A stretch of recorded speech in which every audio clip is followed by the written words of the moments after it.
Hello everyone, welcome to the study concept MPGK की MCQ series में आपका फिर से स्वागत है। और ये 53वां वीडियो है जो कि मध्य प्रदेश जीके का लगातार ये सीरीज चल रही है, जिसमें कि हर वीडियो में मैं 25 क्वेश्चंस टॉपिक वाइज लेके आ रहा हूँ, जो कि आपको मैं पहले भी बता चुका हूँ। और लगातार ये सीरीज चल रही है जिसमें कि हर क्वेश्चंस का मैं डीप एनालिसिस लेके आता हूँ। तो वीडियो को आप अंत तक जरूर देखिए और लगातार मेरी इस सीरीज से, जो कि मध्य प्रदेश जीके पर आधारित है और टॉपिक वाइज है और 10,000 क्वेश्चंस की लगातार ये सीरीज चलेगी, तो इससे जुड़ जाइए आप। उसके लिए आप मेरा चैनल स्टडी कॉन्सेप्ट सब्सक्राइब कर लीजिए, वो भी ऑल नोटिफिकेशन के साथ में। ऑल का रेडियो बटन आपको क्लिक करना है, देन उसके बाद में सब्सक्राइब का बटन क्लिक करना है, जिससे कि आपको सारे वीडियोस के नोटिफिकेशन मिलेंगे और एक भी वीडियो आपसे मिस नहीं होगा, जो कि मध्य प्रदेश जीके पर पूरा आधारित है। और हर एंगल से मध्य प्रदेश जीके मैं इस सीरीज के माध्यम से आपके सामने लेके आ रहा हूँ। तो वीडियो को आप अंत तक जरूर देखिएगा और वो सारे क्वेश्चंस जो कि आपके एग्जाम में आ सकते हैं, चाहे वो एमपीपीएससी हो, एमपीएसआई, कांस्टेबल, पटवारी या जेल प्रहरी, सभी में पूछे जाते हैं। मध्य प्रदेश जीके सभी में पूछे जाता है। तो वो सारे विद्यार्थी मेरी इस वीडियो को अंत तक जरूर देखें और वीडियो को लाइक जरूर करें। लाइक बटन जरूर दबाना है आपको, साथ में वीडियो को ज्यादा से ज्यादा शेयर करना है, जिससे कि अन्य वो सारे विद्यार्थी जो कि मिस कर रहे हैं मेरी इस सीरीज को, वो भी जुड़ सकें और वो भी मध्य प्रदेश जीके का अध्ययन मेरे इस सीरीज के माध्यम से कर सकें। तो चलिए शुरू करता हूं ये 53वां वीडियो, जिसमें कि अगले 25 क्वेश्चंस मैंने कवर किए हैं। तो वीडियो को अंत तक आप जरूर देखिएगा।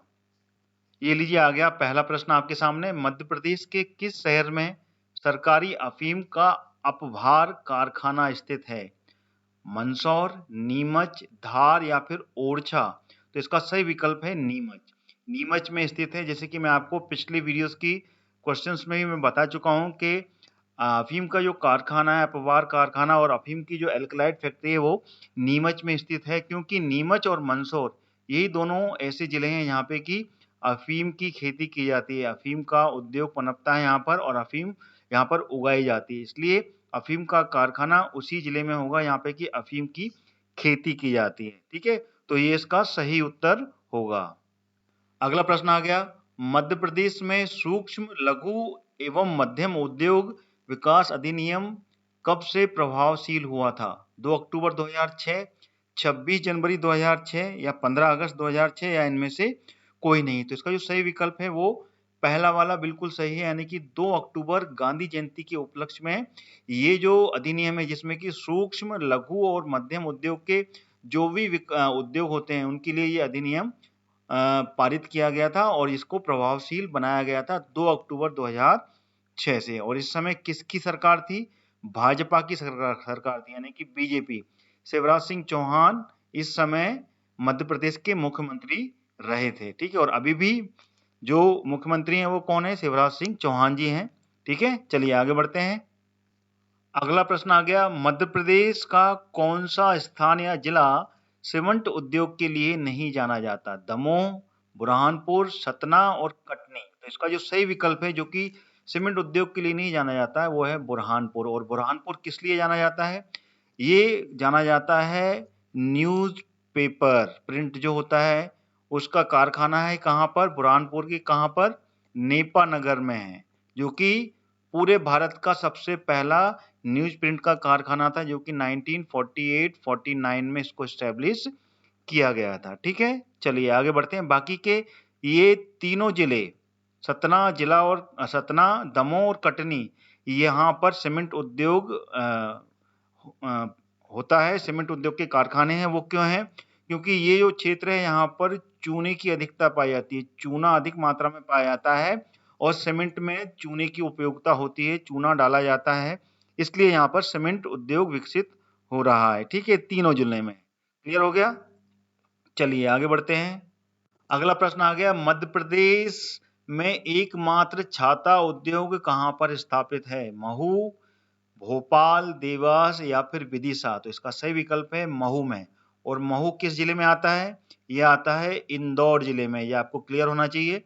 इंदौर जिले की यह तहसील है यहाँ पे कि एकमात्र मध्य प्रदेश का छाता उद्योग स्थापित किया गया है। ठीक है, छाता मतलब अम्ब्रेला, छाते बनाए जाते हैं यहाँ पर। ठीक है, अगला प्रश्न आ गया। सिंगरौली में संचालित सभी प्रमुख सक्रिय कंपनी भारतीय उद्योग से संबंधित हैं। कौन से भारतीय उद्योग से संबंधित हैं? ऊर्जा, इस्पात, सीमेंट या एग्रो? तो इसका सही विकल्प है ऊर्जा। मध्य प्रदेश की सिंगरौली जिले को ऊर्जा की राजधानी कहा जाता है। क्यों? यहाँ पर ऊर्जा उत्पादन किया जाता है। ताप विद्युत ऊर्जा के जितने भी उद्योग हैं वो यहाँ पर फल फूल रहे हैं। क्यों? क्योंकि सबसे अधिक सेकंड कैटेगरी का जो बिटुमिनस कैटेगरी होती है उसका कोयला सिंगरौली में पाया जाता है। सिंगरौली का जो 2500 स्क्वायर फीट का जो बेल्ट है वो पूरा कोयले से घिरा हुआ है। 2500 वर्ग किलोमीटर, ठीक है ना। अगर स्क्वायर फीट बोल दिया है तो माफी चाहता हूँ। किलोमीटर का जो क्षेत्र है सिंगरौली का वो पूरा बेल्ट कोयला है यहाँ पर, इसलिए सबसे अधिक कोयले में अगर जो स्थान है तो वो है सेकंड नंबर पर सिंगरौली का। और पहला नंबर जो है वो उमरिया का सुहागपुर है, जहाँ पे कि 4000 वर्ग किलोमीटर से अधिक का क्षेत्र जो है वो कोयले का क्षेत्र है। सुहागपुर की जो खान है यहाँ पे कि कोयला निकाला जाता है। ठीक है, चलिए आगे बढ़ते हैं। अगला प्रश्न आ गया, मध्य प्रदेश के खालिस्तान में एक विशेष आर्थिक क्षेत्र है, तो कौन से जिले में है? जबलपुर, भोपाल, भोजपुर या उज्जैन? तो इसका सही विकल्प है जबलपुर। जबलपुर में एक विशेष आर्थिक क्षेत्र कहलाता है जिसको कि बोलते हैं सेज, यानी कि special economic zone. S for special, E for economic, Z for zone. Special economic zone के अंतर्गत ये आता है, ठीक है ना। यहाँ पे कि मिनरल एंड मिनरल बेस्ड जो प्रोडक्ट होते हैं, ठीक है ना, उस पर आधारित पूरा का पूरा ये क्षेत्र यहाँ पर विकसित किया गया है। ठीक है ना, क्लियर हो गया। चलिए आगे बढ़ते हैं। अगला प्रश्न आ गया, मध्य प्रदेश में लेदर कॉम्प्लेक्स खालिस्तान में स्थापित किया गया है, तो किस जिले में है? देवास, उज्जैन, छिंदवाड़ा या शाजापुर? तो इसका जो सही विकल्प है वो है देवास। देवास में है लेदर कॉम्प्लेक्स, जैसे कि मैं आपको बता चुका हूं। और इसमें जो अन्य ऑप्शन में छिंदवाड़ा दिया हुआ है, यहाँ पर क्या है? यहाँ पर एग्रो कॉम्प्लेक्स है। ठीक है, इस तरीके से मध्य प्रदेश में कितने कॉम्प्लेक्स हैं? मेन कॉम्प्लेक्स है वो हैं 4 complex. Agro complex, leather complex, steel complex और इलेक्ट्रॉनिक कॉम्प्लेक्स, जो कि मध्य प्रदेश में स्थापित किए गए हैं। मेजर कॉम्प्लेक्स हैं ये, जिनको के बारे में आपको ध्यान रखना चाहिए। मैंने पिछले प्रश्नों में उसके बारे में आपको जानकारी दे दी है। अगर आपने वो वीडियो नहीं देखा है पिछला वाला तो वो भी देखिए, उसमें आपको पूरी जानकारी मिलेगी। अगला प्रश्न आ गया, निम्नलिखित में से कौन सा उद्योग बॉक्साइट को कच्चे माल के रूप में उपयोग करता है? सीमेंट उद्योग, जूट, एल्यूमिनियम या फिर इलेक्ट्रॉनिक्स? तो इसका सही विकल्प है एल्यूमिनियम। जो बॉक्साइट है वो एल्यूमिनियम का रॉ मटेरियल कहलाता है। इसमें से एल्यूमिनियम निकाला जाता है। इसको एल्यूमिनियम का अलॉय कहा जाता है, अयस्क कहा जाता है। ठीक है ना, ये लाल रंग की, ठीक है ना, जो मिट्टी होती है और जो पत्थर होते हैं उसमें पाया जाता है। ठीक है, चलिए आगे पढ़ते हैं। आगे जाने से पहले मैं आपको बताना चाहूंगा अनअकैडमी के बारे में। अगर आप एमपीपीएससी और एमपी पुलिस की तैयारी कर रहे हैं तो अनअकैडमी आपके लिए लाया है फ्री टेस्ट। आइए जानते हैं ये कौन कौन से टेस्ट हैं और आप इनको देकर अपनी तैयारी को कैसे मजबूत कर सकते हैं। यह टेस्ट दे सकते हैं वो भी फ्री में। जो भी बच्चे एमपीपीएससी की तैयारी कर रहे हैं उसके लिए अनअकैडमी लाया है चैंपियनशिप टेस्ट सीरीज। यह टेस्ट सिर्फ आपकी तैयारी पूरी नहीं कराएगा, उसके साथ साथ मौका देगा अनअकैडमी का 1 मंथ का फ्री सब्सक्रिप्शन जीतने का। बस आपको टॉप 3 में आना है और किसी भी एग्जाम को पास करना है। जो बच्चे एमपी पुलिस और एमपीएसआई की तैयारी कर रहे हैं उनको भी निराश होने की जरूरत नहीं है। आपके लिए भी सिमिलर अपॉर्चुनिटी है। आज ही हिस्सा लीजिए और अपनी तैयारी को मजबूत करें। पाएं मौका अनअकैडमी के सब्सक्रिप्शन जीतने का। आइए अब जान लेते हैं अनअकैडमी के प्लस बैचेस के बारे में, जो आपकी जरूरत के हिसाब से बिल्कुल परफेक्ट हैं। जी हाँ, अब अनअकैडमी के साथ अपने प्रिपरेशन की जरूरत के अनुसार बैच ज्वाइन कर सकते हैं और अपनी एमपीपीएससी प्रीलिम्स में सिलेक्शन पक्की कर सकते हैं। यह सारे बैचेस जल्द ही शुरू हो रहे हैं और अपनी प्रिपरेशन में आप जहां पर भी हैं वहां से आपको बहुत मदद करने वाले हैं। जो बच्चे एमपीपीएससी प्रीलिम्स 2020 की तैयारी कर रहे हैं ध्यान से सुनिए। आपकी तैयारी के लिए अनअकैडमी ने लॉन्च किया है अचीवर बैच, जिसमें आपको एमपीपीएससी का कंप्लीट मार्गदर्शन मिलेगा, वो भी एमपीपीएससी के टॉप एजुकेटर से। यह बैच 18 फरवरी से शुरू हो चुका है। अभी भी देरी नहीं हुई है, आज ही ज्वाइन करें। इस कोर्स का कोड मैंने अपने वीडियो के डिस्क्रिप्शन बॉक्स में डाल दिया है, वहां से आप क्लिक करके ज्वाइन कर सकते हैं। जो बच्चे एमपीपीएससी प्रीलिम्स एंड मेंस 2020 की तैयारी इंग्लिश मीडियम में कर रहे हैं वो ध्यान से सुनिए। आपकी तैयारी के लिए अनअकैडमी ने लॉन्च किया है फाउंडेशन बैच, जिसमें आपको एमपीपीएससी का कंप्लीट मार्गदर्शन मिलेगा, वो भी एमपीपीएससी के टॉप एजुकेटर से।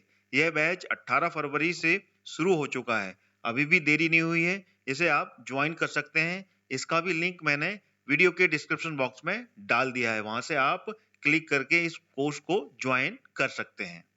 जो बच्चे एमपीपीएससी प्रीलिम्स एंड मेंस 2020 की तैयारी हिंदी में कर रहे हैं वो भी ध्यान से सुनिए। आपके लिए अनअकैडमी ने लॉन्च किया है लक्ष्य एमपीपीएससी फाउंडेशन बैच, जिसमें आपको एमपीपीएससी का कंप्लीट मार्गदर्शन मिलेगा, वो भी एमपीपीएससी के टॉप एजुकेटर से। ये बैच 19 फरवरी से शुरू हो चुका है, अभी भी देरी नहीं हुई है, आप इसको ज्वाइन कर सकते हैं। इसका भी लिंक मैंने वीडियो के डिस्क्रिप्शन बॉक्स में डाल दिया है। अनअकैडमी में इंडिया के टॉप एजुकेटर्स आपको पढ़ाते हैं, तो आज ही ज्वाइन करें, देरी किस बात की है, और अपना लक्ष्य हासिल करें। और जब आप ज्वाइन करेंगे तो मेरा कोड यूज करना मत भूलिएगा। जैसे ही आप मेरा कोड यूज करेंगे इंस्टेंट 10% का डिस्काउंट मिलेगा। मेरा रेफरल कोड है हरदयाल कुशवाहा, जो कि कैपिटल लेटर में लिखा हुआ है। तो जल्द ही इस ऑफर का फायदा उठाइए, आखिरी कुछ दिन ही शेष रह गए हैं। 1 मार्च से ये डिस्काउंट 10% से घटकर 5% हो जाएगा। तो आज ही सब्सक्राइब करें और मेरा रेफरल कोड लगाना मत भूलिएगा। जैसा कि मैंने बताया आपको, मेरा रेफरल कोड है कैपिटल लेटर में जो आपको लिखा हुआ है, हरदयाल कुशवाहा। अगला प्रश्न आ गया, बीना तेल शोधक कारखाने का उद्घाटन किस वर्ष हुआ था? 2009, 2010, 11 या फिर 12? तो इसका सही विकल्प है 2011 में। ये जो बीना में तेल शोधक कारखाना है, जो कहाँ पर है बीना में? आगा सोद में। ये आपको बिल्कुल पता होना चाहिए, आगा सोद में है ये। और आगा सोद बीना ये किस जिले में है? ये सागर जिले के अंतर्गत आता है। और इसका उद्घाटन एग्जैक्ट अगर देखा जाए तो 20 मई 2011 को भारत के पूर्व प्रधानमंत्री डॉक्टर मनमोहन सिंह के द्वारा हुआ था। ठीक है, ये आपको बिल्कुल क्लियर होना चाहिए। और ये जो तेल शोधक कारखाना है ये किसके सहयोग से है? ये ओमान के सहयोग से ये बनाया गया रिफाइनरी है। यहाँ पर गैस पाइपलाइन है, तेल पाइपलाइन ली गई है, और यहाँ पर तेल शोधक यानी कि तेल को यहाँ पर शुद्ध किया जाता है। ठीक है, अगला प्रश्न आ गया, निम्नलिखित में से किस जिले में मध्य प्रदेश का सर्वप्रथम मेगा फूड पार्क स्थापित किया गया था? खरगोन में, देवास में, भोपाल में या फिर सतना में? तो इसका सही विकल्प कौन सा है? तो वो है खरगोन। खरगोन में 2016 में सबसे पहला मेगा फूड पार्क स्थापित किया था। और उस समय एनडीए की सरकार थी, और एनडीए की सरकार की जो उस टाइम की उद्योग मंत्री थी हरसिमरत कौर जी, ठीक है ना, उन्होंने इस मेगा फूड पार्क का उद्घाटन किया था। ठीक है, क्लियर हो गया ये। और ये खरगोन की जो कसरावत तहसील है, ये आपको तहसील भी पता होना चाहिए कि कहाँ पर है ये। कसरावत तहसील का जो पानवा गांव है, ठीक है ना, वहां पर ये मेगा फूड पार्क स्थापित किया गया है। कब किया गया? 2016 में। अगर इसकी एग्जैक्ट डेट हो तो वो भी आपको लिखनी है, तो लिखिए 12 फरवरी 2016 को इसको स्थापित किया गया था। ठीक है, इसका उद्घाटन किया गया था। क्लियर है? चलिए आगे बढ़ते हैं। अब आप मुझे अनअकैडमी पर भी क्लास ज्वाइन कर सकते हैं। अब अनअकैडमी पे भी मैं फ्री स्पेशल क्लास लेने जा रहा हूं। जितने भी विद्यार्थी हैं, जितने भी व्यूअर्स हैं, वो ध्यान से सुने।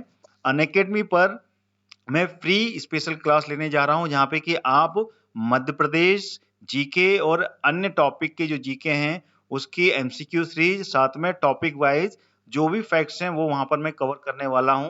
तो जितने भी व्यूअर्स हैं उनसे मैं कहना चाहूंगा, आने वाले समय में मैं बहुत ही जल्दी अनअकैडमी पर भी क्लास लेने वाला हूं। तो सारे विद्यार्थी, सारे परीक्षार्थी ध्यान से सुने। अनअकैडमी पर 2 क्लास लेने वाला हूं मैं स्पेशल, रोज की डेली 2 क्लास लगेंगी। बहुत ही जल्दी आपको आने वाले वीडियोस में उसका लिंक डिस्क्रिप्शन बॉक्स में मिल जाएगा, वहां से आप क्लिक करके वो क्लास ज्वाइन कर सकते हैं। वो लाइव क्लास होगी, उसमें मैं सामने रह के आपको पूरे एक्सप्लेन दूंगा। तो you can directly interact with me in this live free special classes. ठीक है, चलिए आगे बढ़ते हैं। अगला प्रश्न आ गया आपके सामने, एल्कलाइड कारखाना कहाँ स्थित है? देखिए घूम फिर कर उसके ऑप्शंस, उसका टर्म्स बदल के ही इसमें क्वेश्चन पूछा जा रहा है। तो मैं आपको पिछले प्रश्नों में ही बता चुका हूँ कि एल्कलाइड कारखाना मध्य प्रदेश में कहाँ स्थित है, तो वो है नीमच। और इसमें क्या, अफीम से रिलेटेड जो उद्योग है उसी को बोलते हैं एल्कलाइड कारखाना। तो ये मध्य प्रदेश के नीमच में है, और नीमच और मंदसौर में ही अफीम की खेती की जाती है। ठीक है, चलिए आगे बढ़ते हैं। अगला प्रश्न आ गया, मालवा क्षेत्र का कौन सा जिला स्लेट पेंसिल कारखानों के लिए प्रसिद्ध है? तो ये ऑप्शन है आपके सामने, झाबुआ, इंदौर, मंदसौर या बड़वानी। तो इसका जो सही विकल्प है वो है मंदसौर। मंदसौर में स्लेट और पेंसिलों का कारखाना यहाँ पर बहुत ज्यादा है। सबसे अधिक कारखाने अगर कहीं हैं तो मध्य प्रदेश के मंदसौर जिले में है, यहाँ पे कि ये स्लेट और पेंसिल बनाई जाती हैं। अगर यहाँ पे देखा जाए तो टोटल 80 से ज्यादा यहाँ पर उद्योग स्थापित हैं पेंसिल और स्लेट बनाने के, जो कि यहाँ पर 30 से ज्यादा माइंस हैं, खदानें हैं यहाँ पे कि ये स्लेट, ठीक है ना। और इससे इसका जो जरूर में आने वाला जो पत्थर है वो इसमें उपयोग किया जाता है। आपको ये भी बता दूं कि सबसे ज्यादा स्लेट का जो मिनरल्स है उसकी माइनिंग मध्य प्रदेश में ही की जाती है। पूरे भारतवर्ष में अगर स्लेट कहीं पे निकलता है तो वो मध्य प्रदेश में ही निकलता है। ठीक है, सबसे अधिक स्लेट, ठीक है ना, जो मिनरल है। ठीक है, ये क्लियर है, इसको पॉइंट को याद कर लीजिएगा। आगे बढ़ते हैं। अगला प्रश्न आ गया, भिंड जिले में गोला बारूद का कारखाना, यानी कि गोला बारूद जो डिफेंस के लिए उपयोग किया जाता है वो यहाँ पर बनाया जाता है। तो वो भिंड जिले के कहाँ पर स्थित है? गोहद में, अटेर में, लहर में या फिर मालनपुर में? तो इसका सही विकल्प है मालनपुर, जो कि केंद्र सरकार के द्वारा ये औद्योगिक केंद्र जो स्थापित किया गया है वहां पर ये कारखाना किसके सहयोग से? इजराइल की सहयोग से। ये बिल्कुल याद होना चाहिए आपको, इजराइल के सहयोग से 2017 में यहाँ पर स्थापित किया गया है। ठीक है, मालनपुर, भिंड, गोला बारूद, इजराइल 2017, ये पूरे के पूरे इंपॉर्टेंट जो पॉइंट्स हैं वो आपको याद होना चाहिए। ठीक है ना। और ये जो गोला बारूद का कारखाना है ये एक निजी, ठीक है ना, निजी क्षेत्र का कारखाना है, यानी कि प्राइवेट है ये। क्लियर हो गया, चलिए आगे बढ़ते हैं। अगला प्रश्न आ गया, मध्य प्रदेश में निम्नलिखित में से क्या कुटीर उद्योग के अंतर्गत नहीं आता है? पत्थर पर नक्काशी, खिलौने बनाना, हथकरघा या फिर जूते बनाना? तो इसका जो सही विकल्प है वो है जूते बनाना का जो उद्योग है ये मध्य प्रदेश में कुटीर उद्योग के अंतर्गत नहीं आता है। इसको आप याद कर लीजिएगा। अगला प्रश्न आ गया, मध्य प्रदेश में नेशनल फर्टिलाइजर लिमिटेड का प्रोडक्शन यूनिट कहाँ पर स्थित है? ये प्रश्न घूम फिरकर अलग एंगल से यहाँ पर बना हुआ है। पिछले वीडियो में मैंने ये क्वेश्चन पूछ चुका हूँ, तो आप बता सकते हैं इसका आंसर क्या है। अगर आपने वो वीडियो देखा है तो बताइए कहाँ पर है ये? सिंगरौली में, मुरैना में, विजयपुर में या फिर नागदा में? तो इसका सही विकल्प है विजयपुर, जो कि कहाँ पर है? गुना जिले में। पिछले प्रश्न में आपको जिले के बारे में बताया था कि गुना में है, इस बार उसकी पर्टिकुलर तहसील के बारे में इसमें जानकारी दी है। और ये मैंने उसमें बताया था ये कब स्थापित हुआ था, पिछले प्रश्न में ये हुआ था 1984 में स्टेब्लिश किया गया था। ठीक है ना। और ये नेशनल फर्टिलाइजर लिमिटेड, यहाँ पर उर्वरक, ठीक है ना, फर्टिलाइजर की ये कंपनी है जो कि लिमिटेड यानी कि सरकारी उपक्रम है ये। क्लियर है, चलिए आगे बढ़ते हैं। अगला प्रश्न आ गया, मध्य प्रदेश के किस जिले में प्रथम डीजल लोकोमोटिव संयंत्र स्थापित किया गया है या जा रहा है? दतिया, भोपाल, बैतूल या सीहोर? तो इसका सही विकल्प है सीहोर में स्थापित किया गया है ये। क्लियर है, चलिए। और सीहोर में और क्या है यहाँ पर? और ये सीहोर में कहाँ पर है? ये बुधनी। ये बुधनी में एक और है, वो है स्लीपर कोच, ठीक है ना, ये भी आपको क्लियर होना चाहिए। बुधनी में स्लीपर सेल, स्लीपर कोच बनाने का कारखाना भी स्थापित है। ये अलग पॉइंट है, इसको आपको क्लियर कर लेना है। चलिए आगे बढ़ते हैं। अगला प्रश्न आ गया, मध्य प्रदेश के किस स्थान में डॉक्टर अंबेडकर राष्ट्रीय सामाजिक विज्ञान विश्वविद्यालय यानी कि यूनिवर्सिटी विकसित कर स्थापित किया जा रहा है? खंडवा, महिदपुर, महू या फिर मानपुर? तो इसका सही विकल्प है महू, जो कि कहाँ पर है? इंदौर। ये इंदौर की तहसील है, वहां पर इसको स्थापित किया जा रहा है। और ये डॉक्टर भीमराव अंबेडकर की जन्मस्थली है महू, यहाँ पे इनका जन्म हुआ था और वहीं पे इसको स्थापित किया जा रहा है। उसकी औपचारिक घोषणा कब की गई थी? 2015 में इसकी औपचारिक घोषणा की गई थी। ठीक है, चलिए आगे बढ़ते हैं। अगला प्रश्न आ गया, मध्य प्रदेश में कृषि उद्योग विकास निगम के द्वारा पहला सेलरिच जैविक खाद संयंत्र कहाँ स्थापित किया गया है? ये मैंने आपको पिछले वीडियो में भी पूछा है, तो इन विकल्पों में आप बताइए कौन सा सही है। तो वो है मध्य प्रदेश की राजधानी भोपाल में पहला है ये, ठीक है ना, प्रदेश का पहला सेलरिच जैविक खाद संयंत्र स्थापित किया गया है। ठीक है, अगला प्रश्न आ गया, मध्य प्रदेश के किस स्थान पर नवीन कृषि महाविद्यालय खोला गया है? झाबुआ, गंजबासौदा, बड़वानी या फिर अजयगढ़? तो इसका जो सही विकल्प है वो क्या है? तो इसका जो सही विकल्प है वो है बाग गंजबासौदा, जो कि विदिशा की एक तहसील है और वहां पर, ठीक है ना, मतलब बिल्कुल नया कृषि महाविद्यालय खोला गया है। ठीक है ना, इसकी शुरुआत कब हो गई थी? ये 2007 और 2008 में, ठीक है ना, इसकी स्थापना की गई थी। ठीक है, अगला प्रश्न आ गया, मध्य प्रदेश के किस शहर में भारतीय प्रौद्योगिकी संस्थान आईआईटी की स्थापना की गई है? भोपाल, ग्वालियर, इंदौर या फिर जबलपुर? तो इसका सही विकल्प है इंदौर में आईआईटी, इसको बोलते हैं भारतीय प्रौद्योगिकी संस्थान, इसकी स्थापना की गई है। अगला प्रश्न आ गया, निशुल्क एवं अनिवार्य बाल शिक्षा का अधिकार अधिनियम 2009 मध्य प्रदेश में किस तिथि को लागू हुआ? 1 नवंबर 2009, 1 जनवरी 2010, 1 अप्रैल 2010 या फिर 1 नवंबर 2010? तो इसका जो सही विकल्प है वो है 1 अप्रैल 2010 को निशुल्क अनिवार्य बाल शिक्षा का अधिकार अधिनियम 2009 को लागू किया गया था पूर्ण मध्य प्रदेश में। ठीक है, अगला प्रश्न आ गया, देश का पहला बौद्ध विश्वविद्यालय कहाँ खोला गया है? राजस्थान, मध्य प्रदेश, छत्तीसगढ़ या फिर महाराष्ट्र? तो वो है मध्य प्रदेश में पहला बौद्ध विश्वविद्यालय की शुरुआत की गई है, जो कि देश का पहला बौद्ध विश्वविद्यालय है। ठीक है, मध्य प्रदेश में। और ये मध्य प्रदेश में कहाँ पर है ये? तो ये है सांची में। ठीक है ना, यहाँ पे की बौद्ध स्तूप स्थित हैं।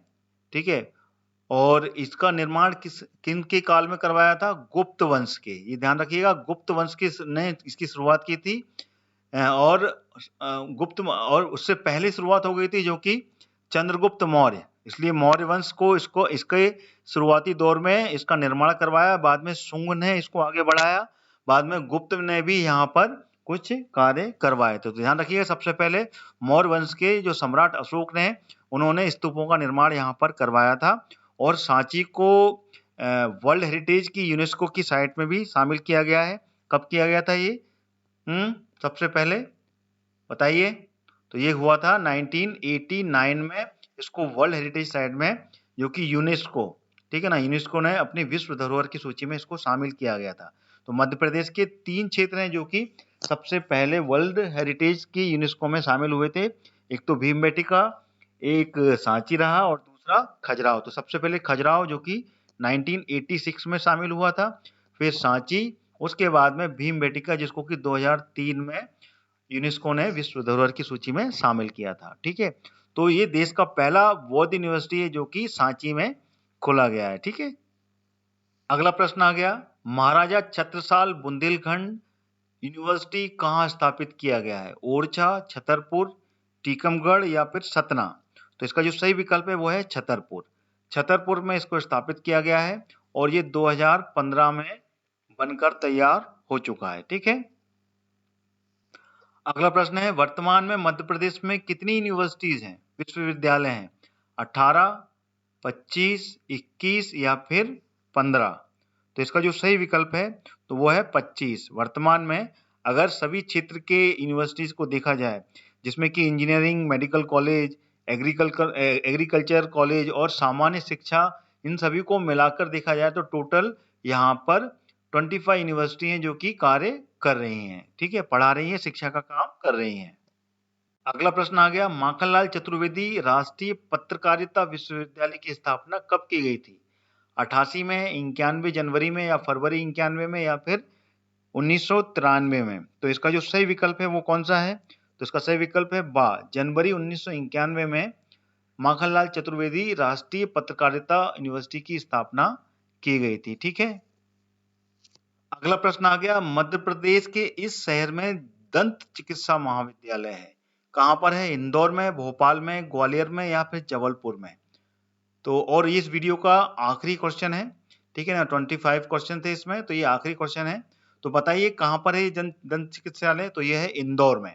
इंदौर जो कि मध्य प्रदेश का एकमात्र शासकीय दंत चिकित्सा महाविद्यालय है, जिसकी स्थापना 1961 में की गई थी इंदौर में। ठीक है, तो ये सारे 25 क्वेश्चंस थे जो कि मैंने आपके सामने रखे। अच्छा, इसी के साथ में मैं आपको बस दोबारा बताना चाहता हूं, अब से आप मेरे को अनअकैडमी पर भी स्पेशल फ्री क्लासेस में देख पाएंगे, और उसकी क्लासेस में बहुत ही जल्दी वहां पर लेने वाला हूं, जिसमें कि मैं मध्य प्रदेश जीके, एमपीपीएससी के टॉपिक्स और मध्य प्रदेश का जितना भी पोर्शन है, चाहे वो ज्योग्राफी का हो या फिर अन्य पार्ट का, सभी पर एमसीक्यू सीरीज में लेके आने वाला हूं।